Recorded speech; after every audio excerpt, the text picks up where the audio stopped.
This took place the summer of 2016 on a fishing trip in Mount Rainier National Park. A friend and I started our hike from Forest Service Road 73 into Mount Rainier National Park via the trail that goes past Lake Eleanor. This was the closest we could get to our fishing destination, which was Oliver Lake, due to long-time road closures in the area.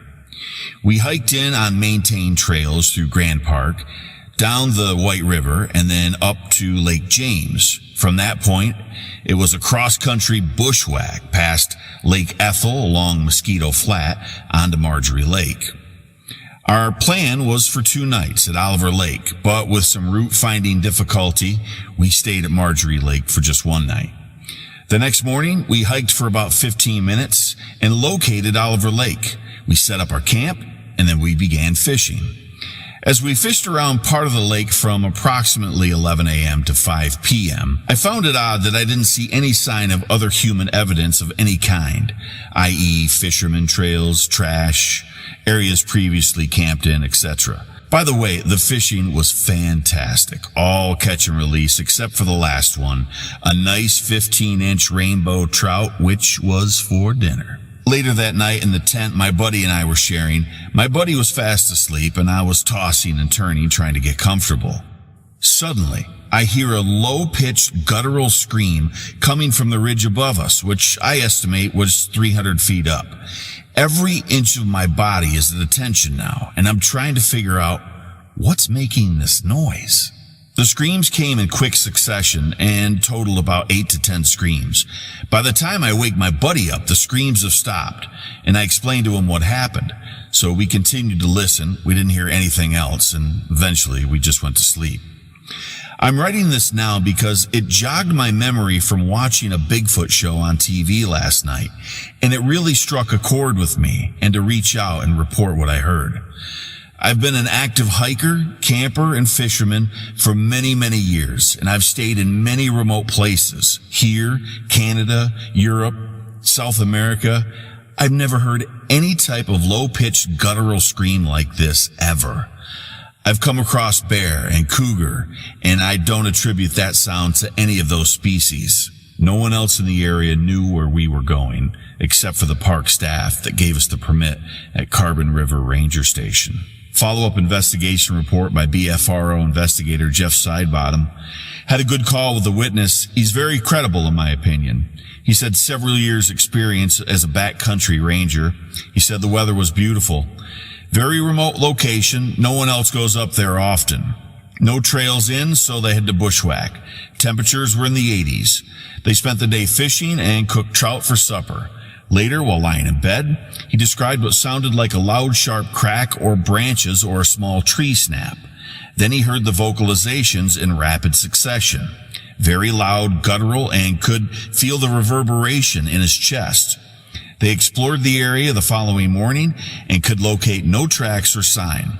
He told me that sometime later watching a documentary, they played the Sierra Sounds, and he said that's what he heard. Sounded exactly like that. He said it sounded like someone was in an insane asylum, chattering away.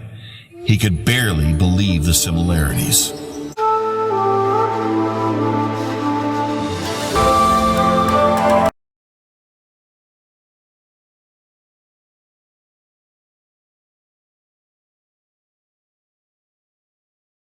Two days or so before I'd been stationed alone at the entrance doing general cleaning while waiting for the bus to arrive with my next tour.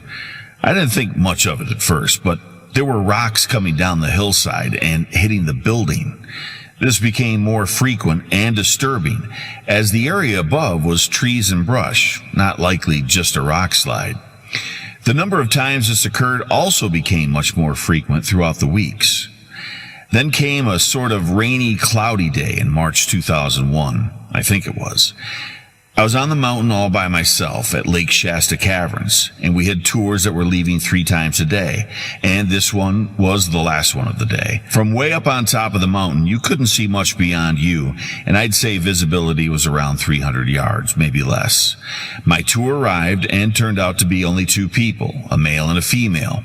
The bus driver turned the bus around and returned to the bottom of the hill. As the three of us were standing there and looking out across the ravine talking quietly, we heard some rustling and distinct thumps on the ground. They asked me what it was. I just kept watching and noticed where it was coming from. As we were looking up and down the ravine 200 yards away, a never-before-noticed but clearly viewable skid path was spotted by the man on the tour. He had a high-powered scope-type camera and zoomed in. All the while, we were still waiting to see what was moving down the ravine at such a high rate of speed and moving the tops of what I thought to be pretty large trees on its path. And out of the overgrowth, we saw it, huge, on 2 feet, arms clearly swinging wide in front of it and behind it. In a matter of 2 seconds or so, it was no longer visible, but we could still hear it. The thumping was its feet running down the hill to the water of the lake, straight down. The echo continued until suddenly, a silence. I turned to the man and I asked if he got it. He said, "I don't know, I think so." I then immediately ran for the emergency radio we keep in the storage employee room, and I called to the bus at the bottom of the hill. I told him what we saw and to be careful and to get up here. We want to go now. My boss, he then came across the radio, told me to calm down, get in the building, and wait for the bus. When we got back up across the lake to the main gift shop, I exchanged numbers with the people on the tour, but my boss kept their numbers, and I wasn't able to get anything from that day forward. The only thing that I know about them is they live in Santa Rosa, California somewhere, and were on vacation. I quit my job as a tour guide shortly thereafter because I wouldn't sit up on that mountain by myself ever again. It's a peninsula with no roads, houses, or people. 30 miles west and 10 miles east of pure nothing, accessible only by boat. Perfect habitat, I would say. Follow-up investigation report by BFRO investigator Brian Zanes. I conducted a somewhat lengthy telephone interview with a witness. She is quite credible. She has a clear recollection of the sighting and added some interesting details not included in the initial report. All 3 witnesses saw a large black figure moving rapidly on 2 legs down the side of the ravine toward the lake. The witness noted the figure's arms were swinging as far as its strides. She described the path it was using as well-worn, like where a log had been skidded. It was the rhythmic thumping which the witness later determined to be the sound of the creature's feet hitting the ground and the shaking of the trees and bushes that drew the attention of the witnesses to the break in the foliage where they briefly saw the figure. In recalling the events, the witness noticed the increasing incidence of rocks and sticks hitting the building at the cave entrance, which she referred to as Unit 4, taking place during the weeks before the sighting, but only when she was there, alone. At that time, she was the only female guide on the staff. She also reported frequently experiencing a feeling of being watched while there and occasionally experiencing unexplained fear, particularly noticeable at the end of the day after she had finished her last tour and had to lock up the entrance and exit of the cave by herself. She also reported noticing a strong smell of death, similar to, but not quite the same as, a decaying animal corpse coming down off the mountain